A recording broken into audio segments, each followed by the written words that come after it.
What skill does someone need to make a good career in IAM? I think the most important is basics. Be clear on what an identity access management means. So make sure your concepts are clear, your understanding of what are the basic principles, what are the terms identity, governance, risk, auditing, access, MFA. I'm just throwing jargons, but who wants actually to deep diver needs to know the basics of these. That's the first. Second is good communication. One thing you wish beginners would stop doing, memorizing terms or ignoring fundamentals. Password will be completely vanish in coming years. Trash.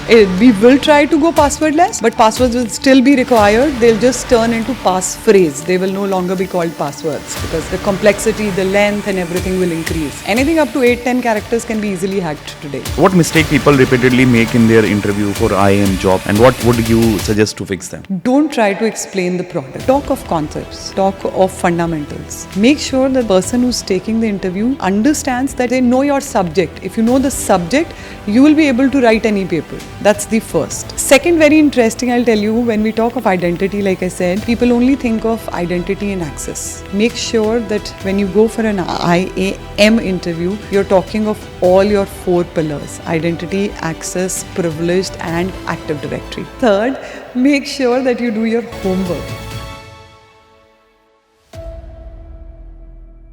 Hello everyone, so today's episode is all about the identity access, compliance and real world challenges that professionals only understand when they step into the industry. Our guest today has spent years managing IAM services, delivering audits, compliance and the high pressure environment of mergers and acquisitions. Yes, she has been identity and access management from every angle: technology, processes, people and leadership. What makes her journey truly interesting is that it's not only about technical growth but also about the mindset, patience and learning how to navigate large global environments where a single access can change the impact thousands of users. In this conversation, we will dive into her story, how she started, what kept her going, and what she learned the hard way, and what it actually takes to grow into a role like hers. We'll talk about IAM, cloud, audits, real challenges, and the future, including how AI is reshaping everything from identity governance to threat detection. Stay with us till the very end. You are going to take away a lot of valuable insight. If you are new to this channel,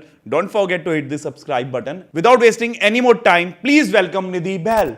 Welcome back, and I have another guest in front of me, Nidhi. Nidhi, welcome to the NG Networks podcast. Thank you. How are you feeling right now? Very happy, very glad that I'm here with you again having a conversation. So thank you for inviting me. You're most welcome. What makes you feel that I should go for this podcast? I think it was a motivation from your ex-guest who said it was a great experience. They had very good time. So I am here to experience the same. Excellent. And I hope we deliver the same. Huh? I'm sure you will. So let's start with your introduction. Like who exactly is Nidhi and what she's doing in this industry? Okay. So Nidhi Bahal, full name, just to start. And I've been with the IT industry with almost 22 years of experience and landed accidentally in the identity space. It was not like I didn't pick a choice. It was just that was the first project that I got, and then from there it started. Interest developed. First 5 years was core development, working with a service industry who was developing products in access management. That was my first domain. Did a lot of SDK developments, API developments, and understood the platform, grew to the next level, did team lead, people management and all those pieces. Traveled to the US, worked at the client side to understand how it feels to be working on both sides. You know, being at the side where you are delivering, developing, and being on the side where you are telling what is our requirement. So I have been on both sides of the table, 5 years. Then the second job was interesting because I joined a company which was itself doing the work and then outsourcing some pieces of it. I think that was my biggest learning ground. Whatever I had learned in the first, expanded, used all of it. That's where I expanded from access management into the entire identity. That's where I learned what IAM means. It's not just access. It has 4 pillars like identity, access, privileged and active directory components. So the second job, which was around 16 years, it was all the platforms, covered the entire horizontal, the vertical, everything. Did expanded the domain, learnt all kinds of rules in the game, did solution design, did service delivery, audit, compliance, everything was in the job profile. Wow. And then the current job is just a year old, which is not completely different, but a different profile where I'm doing more of project management, program management, Okay. but in the IAM space. So Nice. that's a long Are introduction. you happy with this IAM? Like, Oh, I love it. It's my passion It's because your I've grown with it. I've seen how beautiful it is and how much it is required in today's Yes, world. It's indeed. going to be the future, one thing that everyone's going to need for sure. accidentally at the right place. Accidentally at the right time, at the right place. So I think it's Right. it's both the things together. Excellent. So Yeah. Nidhi, I was reading your profile and fetch out some questions for you. So Okay. I would like to ask the very first thing, like how do you maintain technical depth while leading service delivery and auditing responsibilities? Yeah, so I think it's very, very important to have your technical depth. So that's what I call, you must have your depth and you also must increase your horizontal. So I started with access and then dived into identity, the privileged access, MFA, SSO, all those capabilities. The key is keep learning. You need to make sure that there is focused time, focused learning time, whether it is once a week, whether it is once in 2 weeks, 3 weeks, whatever. Doesn't have to be a formal learning you sit in a classroom and do. Learn by active listening, learn by talking to people, because there are so many things that you must not be aware of. Go back, search on them, and then decide you want to dive deeper, go into certifications, listen podcasts, listen to webinars, read books. I think those are your best.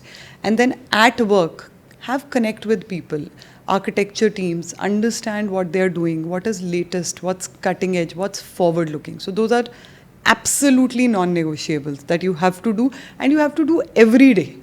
That's the primary. So that helps you keep your depth connected to people and learning everything. Plus your interest. Whatever is, just keep following the interest. So those are your key. Excellent, excellent. So what are the some of the most must-have workflows, like joiner, mover, or lever? Yeah. Every organization should automate first, and what risks do team commonly ignore? Okay, so when you talk of identity governance, these are all pieces of identity governance. When an organization is implementing an identity product, most important is first have the workflows and the upstream, what we call upstream and downstream integrations. For example, HR is your most important stakeholder. Make sure HR integrations, joiner, from the time an employee, how we call it is when an employee is born in an organization to the time he leaves the organization. Everything should be automated. At every point, what access the user has or the employee has, that should be monitored, reviewed. Those are joiners. Then there are use cases, for example, where people change departments, where people change roles. So you have to make sure that the trailing accesses, the lingering accesses are removed, new accesses are given, because that's one of the very, very big risks where I've moved department and I have a lot of segregation of duty. Those policies will come, or risks will come into picture, because Yes. I don't need to have both the accesses together, the previous one and the new one. And then last and the biggest piece is the lever, because people do not always leave on a happy note. So you have to make sure that once they leave the organization, all their accesses are removed. We've seen, you must have heard of so many cases where people leave on not a very positive note, and Yeah. if they have accesses, they can do damage which cannot be rebuilt. And damage is not just, data, it's a reputational damage that comes. That's more That's important. happened in the past. Absolutely. That's like way. More than that, this is only an employee journey. Identity covers all kinds of users. There are contractors, there are third-party users, Correct. there are B2B users, there are B2C users, depending on what kind of industry you yeah, are. Yeah. exactly. So there'll be life cycle of each of that user has to be maintained. They need to have what we call the least access, the least privilege. Only the access that they need to do their duties. And everything is written, everything is documented. You just have to make sure that it's executed in the correct manner. And that's where the identity tools come in. They'll keep reviewing, they will remove. There are accidental removals where business is not happy or managers are not happy, but that's okay. At least it's better than letting them have all the access in the world and giving them an opportunity to, do the damage. Yes. And even from an audit standpoint, one of the biggest, even for all organizations, the three that I've had my experience with, I think the major findings come in extra accesses. Whether people have left and their accesses have not been cut down, or they've moved and their accesses have not been cleaned in. So I think those are the two biggest pieces from a risk audit standpoint that organizations face. Faces. Yes. Yeah. Next. Very good. So how do you balance compliance demand versus business speed? What are new acquisitions request fast accessing and provisioning? Yeah, so mergers and acquisitions has been one of my area where I worked for about 5 years in my last organization. The last organization did a lot of acquisitions and divestitures, and handling identity at that point is very, very strategic. It cannot just be that everyone from the acquired organization is integrated with your organization. So it's called day zero readiness and day one readiness. So you have to make sure that before actually the organizations integrate, you have a readiness. So you identify critical systems, you identify critical applications, and you also identify critical people who absolutely need access. And then you give them access to a limited set of applications for a limited period of time with all possible controls like multi-factor, time-bound, access reviews are done. And then on day one, when everyone comes together, you then merge those previous accesses into the day one accesses. So those are, it's like you have to be very fast, but you have to keep all the audit compliance pieces in your mind giving the accesses. That's where the controls, what we refer to as conditional access policies, multi-factor authentication, those pieces come in. So nice. So what skill does someone need to make a good career in IAM? That is most important. And moving forward, and for someone wanting to get into IAM today, what entry role should they target? I think the most important is basics. Understand your basics. Be clear on what an identity access management means. Do not try to go deeper into products because products will evolve over time. A product which was there 10 years back may not even be relevant today. So make sure your concepts are clear, your understanding of what are the basic principles, what are the terms, identity, governance, risk, auditing, access, MFA. I'm just throwing jargons, but anyone who wants actually to deep dive needs to know the basics of these. That's the first. Second is good communication. Make sure that you are able to articulate what you've understood, because at some point you might be technically very strong, but you have to be able to understand what the business requirements are, do your work, and then go back and tell your stakeholders that this is exactly what has been achieved, why is in the house of the world. So if you don't have that, I feel you lack, and those are things that you can cope up, you can learn. Third is business acumen. Try and understand how those requirements map to the actual real world scenarios. You might understand identity, but if you're not able to understand what that identity means when a large enterprise organization comes, for example, every organization has an identity piece. Whether you talk of a car company, BMW, you talk of Walmart, you talk of any business organizations, end-to-end, anything, everyone. You should be able to understand what an identity means. Even a customer has an identity within organization. When you go buy something, you register. Remember, they ask you to register. Yes. They say, please, can you register? So they have a database, you have an identity. What do they do with your identity? So business acumen is very important to be able to understand what an identity means, what are the various types of identities, why is it important, and what importance does it hold when it comes to an actual business. So if you are clear in your core concepts and you can talk, you can explain, you can put your point forward, I think you will move forward. Looking at the roles, I always suggest that start with developer roles. Instead of, unless you want to do a business analyst who's taking the requirements, because when you do development in your initial years, you understand how the product or how the concepts work.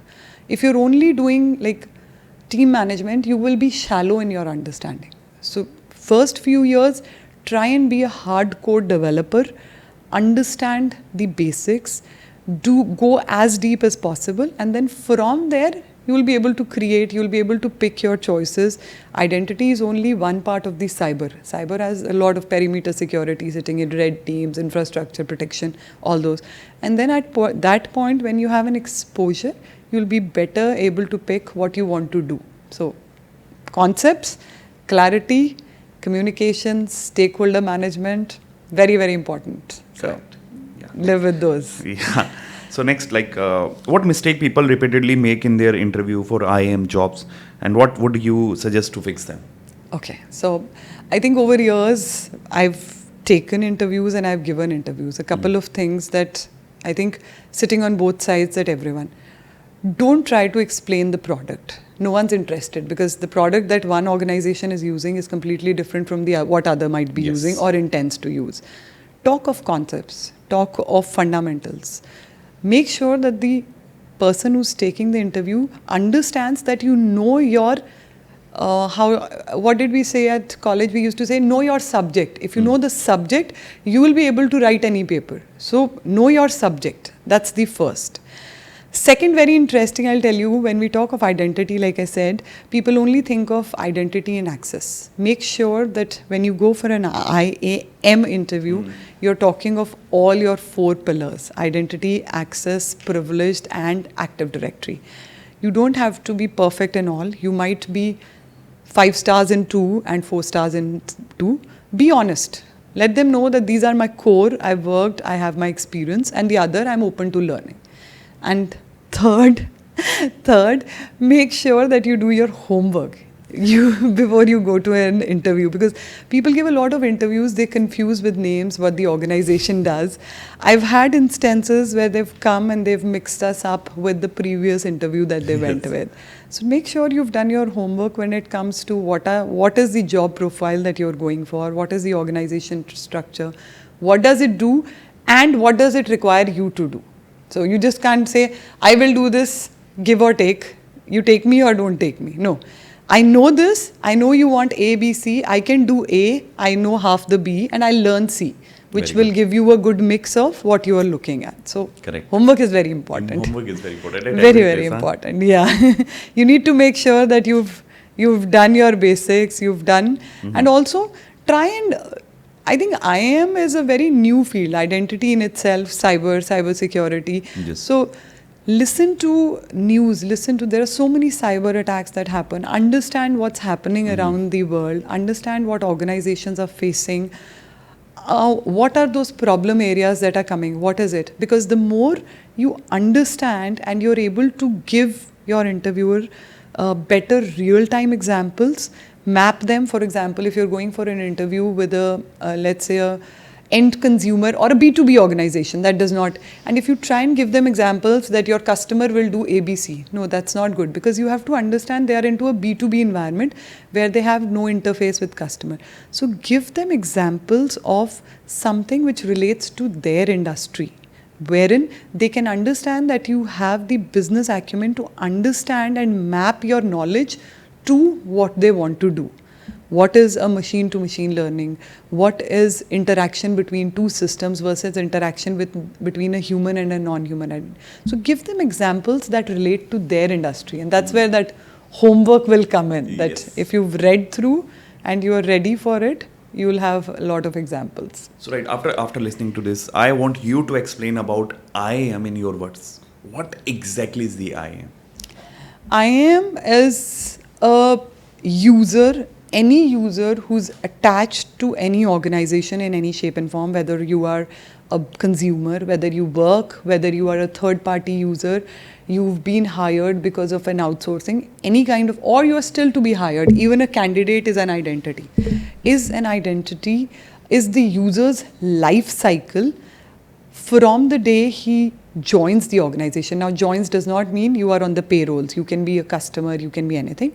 Joins the organization, stays, lives, changes role, does business. Even if you do business or you have partners who do business for you, they also hold an identity. So anything that they do, their attributes, how they live through, how they traverse through the organization, what do they do for you, what harm can they do, what accesses they have, and till the time that identity does not get detached from the organization. So covering that entire space, the life cycle. In that you cover people, you cover processes, you cover technologies, you cover privileged access, that he is going to be a super admin for 5 systems which are critical. For example, any organization that deals with payment, let's say. So people who deal with payment applications are your critical people, because those are critical applications. If your payment gateway is down, imagine your customers cannot pay. That is how much business you're losing by per second. Yes. So what access that identity has as a privileged user, what can it do, what I want it to do, what it should not be doing, all that encompasses the IAM, which is identity and access. What that identity will access during the lifetime that it is associated with an organization. So that's what. What is the critical work you have done being in a, working into the IAM?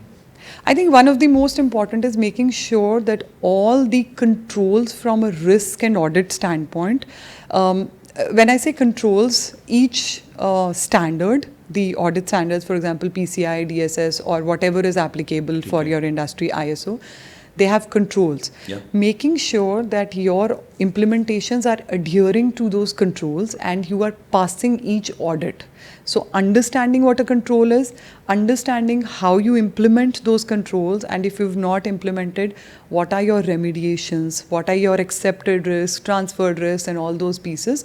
One, implementing. Second, presenting them, making sure that you have a good understanding with the audit teams, compliance teams, to be able to say, yes, what you've implemented is acceptable and your organization is in line with and it's passing the audits. So I feel that's one, and definitely mergers, acquisitions and divestitures, that has been very close to my heart, lived through a lot of acquisitions and divestitures where we've separated part of the organization and then ensuring that people who are outgoing, we just talked of an acquisition, we didn't talk of a divestiture where people go out and form a separate, or your organization breaks and forms a smaller organization. Mm-hmm. How do you make sure that they are cut? They cannot be completely cut away. They will still have some accesses.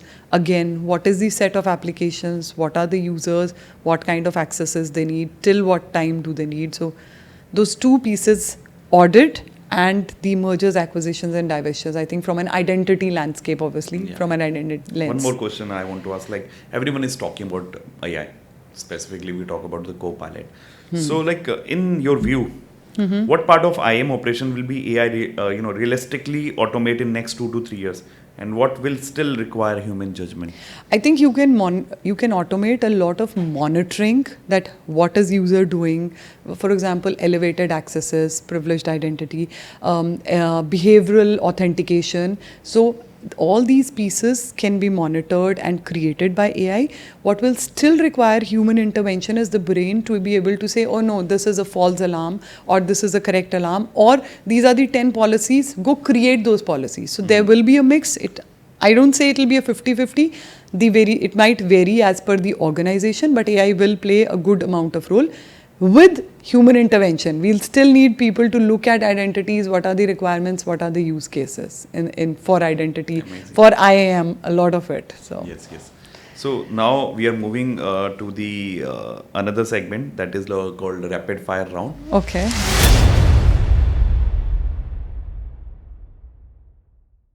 So I'm going to answer your question that you have to answer rapidly. Okay. Are you ready for that? Okay, let's try. Okay. One most underrated IAM skill. Privileged access management. Okay. Yeah, because I think everyone talks of identity and access. They forget that privileged identity and privileged access management is also part of IAM's landscape. So that's the most underrated. Yes. Anything that add on to the privilege you want to share with us? I think it's a full suite in itself. You talk of identity, access and privilege. Privileged is a very, very important part where identities are identified, how they will be given access beyond what a normal user has, why those accesses are given, how they are monitored. For example, the industry also works on least privilege and just-in-time access. A user will not have any standing access. They will be given access only when they require it, just in time. They will be given after definite approvals that happen and be given for a certain amount of time. Yes. So for example, I want to do administrator work in one of the applications. I will request access after integration and integrations with other systems, where I will request approval from owners and other people who can monitor. I will be, let's say my work is only 30 minutes, so I will be given that elevated access for, let's say, 40 minutes, keeping a buffer. After 40 minutes, that access will go away. Also, every keystroke, every detail of action that I do in those 30-40 minutes will be recorded, which means that if I try and do something which is not acceptable, I try and restart a critical system, there will be alarms, there will be monitors, there will be a lot of notifications that will go out at that time saying, Nidhi Bahel, as a privileged user to X system, is trying to do something which is not acceptable or that can cause a damage. So privileged access management is a very, very important piece. In organizations, especially that have business, it's going to play a very critical role. So very underrated for now. One skill that carried you the most, technical or communication? I think communication. I kept building on the technical, but communication was one thing that I had. Done. Multi-cloud, smart move or headache? Smart move, but you have to be smart in implementing it. Yeah, you just can't take it for granted. Yeah. Enterprise IAM, process heavy or tech heavy? Process heavy. A lot of processes, the JMLs, the certifications, the access requests, a lot of it. One thing you wish beginners would stop doing, memorizing terms or ignoring fundamentals? Oh, ignoring fundamentals, for sure. They have to stop doing that. They have to strengthen their basics, for sure. Excellent. So, I'm just continuing with the segment, but this is truth and trash. Okay. So, you have to tell me, is that truth or it's just put into the trash? Okay. AI will handle 80% of identity threat detection by 2027. Is there something in between? Yeah. It's a mix. Maybe not 80% like we said, but it'll be closer. Kind of a truth, huh? Yeah, kind of a truth. Password will be completely vanish in coming years? Trash. We will try to go passwordless, but passwords will still be required. They'll just turn into passphrase. They will no longer be called passwords because the complexity, the length and everything will increase. Anything up to 8-10 characters can be easily hacked today. So I was like multi-factor, this MFA and all these things. They started with the keychain access as well. So I was like, I think they are going to remove the password in the future. I don't think passwords can go. It's just that passwords will be passphrases. There will be less systems. There will be more MFAs, conditional accesses that will kick in, and there will be policies that will define whether I am suspecting that you are Nidhi Bahel. And so if the system suspects, then it will say, okay, go enter your password. Otherwise, you will be just slipping through. So this SaaS application are the biggest identity blind spot for enterprises? I don't think so. I think there's more than identity and a lot of architecture. Yeah, so trash. Done. Communication skills matter more than certificates in IAM roles? I think I've said enough. Communications, it's just that they matter more, but certifications, technical knowledge do have their importance. Security teams and audit teams are rarely agree on priorities. They rarely agree. True, because both of them have their priorities. We want processes and they want compliance, risk, mitigations and all those pieces. So, true. Okay, enterprise cloud and migrations fails mainly because of IAM, not architecture. Trash. No, it's absolutely no. It's not. So we almost done with the entire questions. The last message you want to give to the audience, those are interested into the IAM or want to make the career. Anything you want to suggest them? I think one thing is that try and read as much as possible about the identity. Try and understand the core before you decide to jump in. It's interesting, it's difficult, and it's vast. So the minute you understand the core concepts of what an IAM means, and that point take an informed decision, develop on your interest and then jump in. So study hard. Nice. Make sure your concepts and information, you have enough information to take that decision. So if not in IAM, what would be your next choice? in the I think cyber? cyber has a lot of platform, Yes. infrastructure security, red team, the red teams and blue teams, the hacking and penetration testing. Those are some of the fields So that which you one would you definitely. choose? Like I told you, identity was by choice, By but choice. I landed. I think the next one probably will be the infrastructure protection. Okay. So how do you protect the periphery? How do you make sure that no one can enter? Once you've protected your identity, but you also need to make sure that all your servers, your infrastructure, everything is well protected. Nice. And so that's another area that I think the younger generation should explore. It'll have a lot of open options going forward. Done. Great. It was really amazing conversation with you, Nidhi. Same here. And I really enjoyed, to be very frank. And guys, if you really enjoyed, do not forget to like and subscribe. And yeah, forward this video to someone who really needs it. And Nidhi, thank you very much once Thank you, again Nitin. to join us for this podcast today. And wish you all the very best. Thank you so much. It was a pleasure being here.